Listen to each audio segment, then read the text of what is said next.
Hello, good afternoon. This is Rodolfo Eric Angat, your teacher in Earth and Environmental Science. Today we'll be learning about spring and nip tides.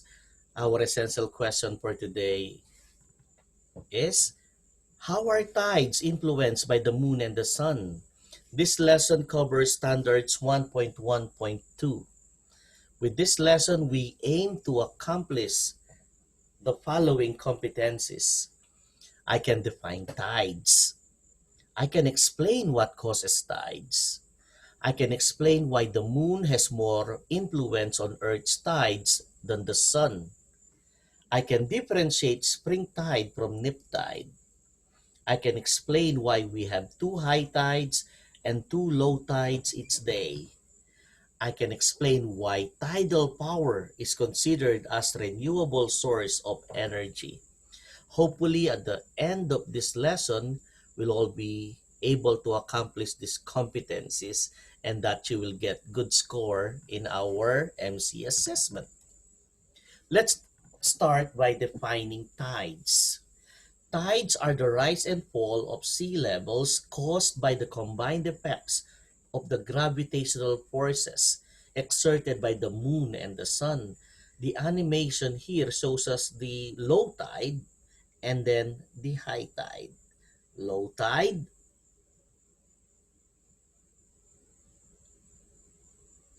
high tide. Some of the things that we really need to remember about tides are the following. On average, 4 tides occur in 24-hour period. There are 2 low tides and 2 high tides that happen every day. The gravity of the moon and the sun causes tides. The moon has more influence on Earth's tides because it is closer. Generally, there are 2 types of high tides. We have the spring tide. Spring tide is a higher form of high tide, and it happens when the Earth, moon, and sun are aligned at 180 degrees. The other type of tide is called nip tide, and it is also known as high tide. And it happens when the sun, earth, and moon are aligned at 90 degrees or at right angle. Remember, these are both high tides, spring tide, and nip tide. Spring tide is also known as higher high tide, while nip tide is simply known as high tide. What determines the type of tide is the configuration or arrangement or alignment of the earth, moon, and the sun. The 2 pictures on top shows us that spring tide is happening. Earth, moon, and sun are aligned together, making up spring tide. The other picture is also the same. They are also aligned together, making up spring tide. The second 2 pictures shows us the nip tide or simply high tide. The configuration of the sun, earth, and moon are at 90 degrees or at right angle. Again, spring tide is also known as higher high tide, while nip tide is also known as high tide. Let's continue. The sun and the moon are responsible for the tides on Earth. But since the moon is far closer to Earth than the sun, it is really the one that is responsible for the tidal bulges that happen on Earth. So that's the moon and that's the Earth right there. And as we follow the animation, you will see that the moon causes a tidal bulge on this side and another tidal bulge on the other side. And we'll be learning more about this as we proceed. Another explanation why the moon has more influence on tides on Earth is because of the distance of the sun. Yes, the sun may be a lot bigger than the moon, but it is also a lot farther compared to the moon. The distance between the sun and the earth is 400 times bigger compared to the distance between the moon and the earth. And this one cancels out the idea that the sun is a lot bigger than the moon. And that is why, this is the reason why the moon has more influence on Earth's tides than the sun. Now, let's deal more about the neap tide. What is the position of the sun, moon, and earth during neap tide? The position of the sun, earth, and moon during neap tide is at 90 degrees or at right angle. Again, neap tide is also known as high tide. This is another representation of a neap tide, but in this case, we will be explaining why we said earlier that there are two high tides and there are two low tides that happen every day. So here's the moon. The moon's gravity does not only pull the water on Earth, it also pulls the Earth towards itself, causing the tidal balls on this side of Earth. The gravity of the moon is causing the formation of tidal balls on the side of the Earth closer to the moon. However, you will notice that on the opposite side there is another tidal balls. So what's causing this? There are two reasons why there is another tidal bulge on the opposite side of Earth. The first reason is the high tide on the other side happens because Earth is also pulled by the moon. So Earth is being pulled towards itself, so the water is being left there. So why is it being left there? It's because the Earth rotates on its axis. When the Earth rotates on its axis, the centrifugal force or the resulting centrifugal force from Earth rotation causes the water to move outward, producing the second tidal bulge on the opposite side of the Earth. Thus, in this neap tide, we have two high tides, one here and one on the opposite side. And on these sides here, we have low tides because the gravitational pull of the sun is very minimal because it's very far. Thus, low tide on this side and another low tide on this side, giving us two high tides and two low tides every day. I hope that made it clear. Now let's go to spring tides. Again, spring tides also refer to higher high tides. And they happen when the sun, earth, and moon are aligned at 180 degrees. You'll see it there. The combination of the gravitational force of the sun and the moon causes the higher high tide, or known as spring tide. And spring tide happens when it is full moon and new moon. So if you will be asked in the future, what kind of tide do we experience during full moon and new moon? I hope you remember that spring tide is what we experience. To reinforce that, during full moon, or when you totally see the moon and it's really so bright, expect that we have spring tide. Likewise, when the moon is barely visible or not visible at all, we call that the new moon. We also have spring tide. Spring tide is the higher form of tide. The combined gravitational force of the earth, or of the moon rather, this is the moon, and the sun causes the tidal bulge to be higher than normal. We have a tidal bulge here and we have another tidal bulge on the other side because, again, to reiterate, the earth is being pulled by the moon and earth's rotation causes the centrifugal force that results to the bulging of water on the other side.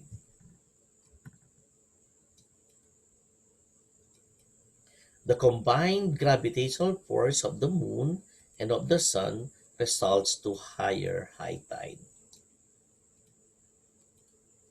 Is there a tide higher than spring tide?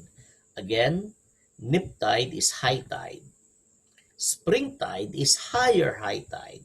Is there a tide higher than spring tide? The answer is yes. We call it the Proxigean spring tide. The Proxigean spring tide is a spring tide that happens when the moon is at proxy or perigee, which means it is closer to Earth. Remember in our discussion about Kepler's law, Kepler's first law states that the orbits of planets and even natural satellites like moons are elliptical. So there is a point wherein the heavenly body or the celestial body is closest. In the case of the moon, when the moon is closest to Earth, we call that point as the proxygee, or we can also call it as the perigee. When the moon is at proxygee or perigee, its gravitational attraction to the water on Earth causes higher high tides that are higher than the regular spring tide. I hope that makes it clear. Proxigean spring tide is also known as Perigean spring tide. They are just the same, so don't be confused. If they say Peridian and I say Proxigean, they're simply the same. Are there always two high tides and two low tides each day? The answer is no. In certain areas, the diurnal tides happen. This occur when there is so much interference by continents, and this interference results to only one high tide and one low tide to happen every day. In the Americas, the diurnal tides occur in the Gulf of Mexico and in the coast of Alaska. This is where the Gulf of Mexico is. As you can see, it is surrounded by land and there's just a small opening here.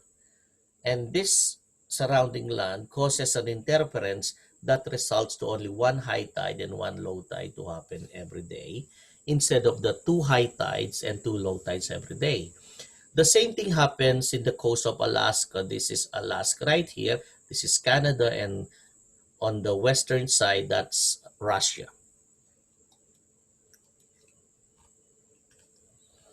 In which points are dip tides or high tides are being experienced? So A, B, C, or D. This is the sun. This is the moon, the moon, the moon, the moon in various places in its orbit, and this is the sun. So what is your answer? So remember, nip tide means right angle at 90 degrees. So how many 90 degrees can you form here between the sun, the earth, and the moon? Let's see. So that would be the first right angle at 90 degrees. So A is one of the answer. Then another right angle. So that's another 90 degrees. So C is the answer too. So the answer for this one is A and C. I hope you got it. Nip tides happen during third quarter and first quarter. I need you to remember that. When you're being asked what kind of tides happen during the third quarter and first quarter, I hope you remember nip tides. In which points are spring tides or higher high tides are being experienced? Remember, when you say spring tide, it's an alignment. It is at 180 degrees. So when we draw a straight line, we'll get D and B at 180 degrees angle. So the answer for this one is B and D or D and B.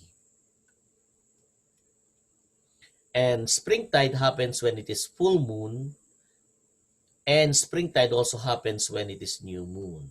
So again, if you're asked what kind of tides do we experience during full moon and new moon, your answer should be spring tide.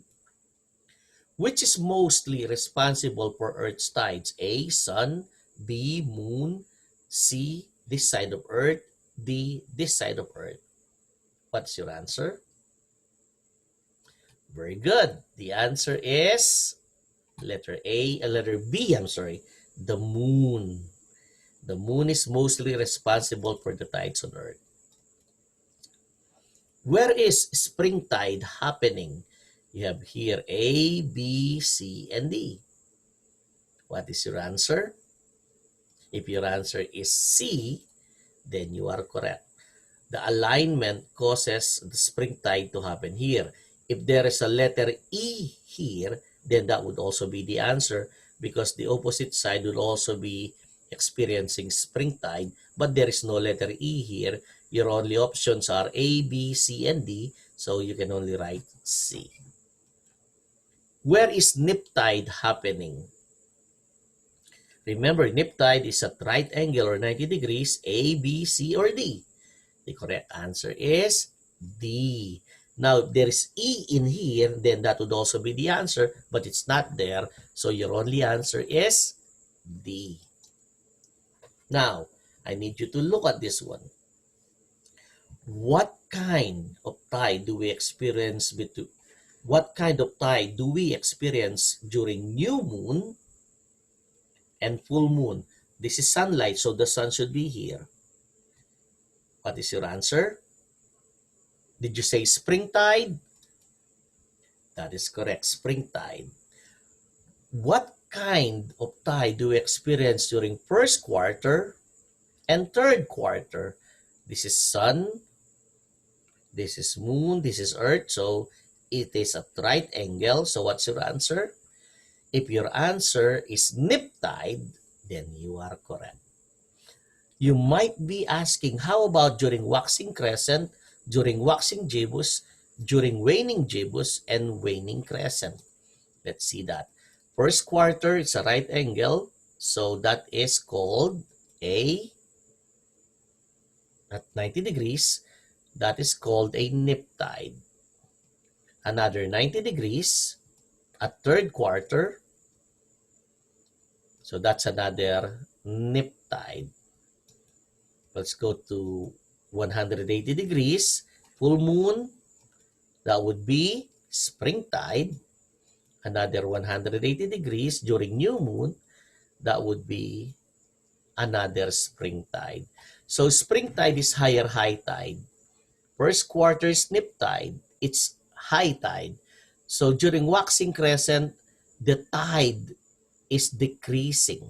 Higher high tide to high tide. So decreasing tide is happening here. How about during waxing gibbous? This is nip tide, this is spring tide, so this is increasing tide. So from nip tide to spring tide, in between is increasing. How about here? Spring tide to nip tide, this would be decreasing tide, and this would be increasing tide. Now, tide is a natural phenomenon or event that happens every day. And it causes the water to rise and fall, just like this one. How do we benefit from tides?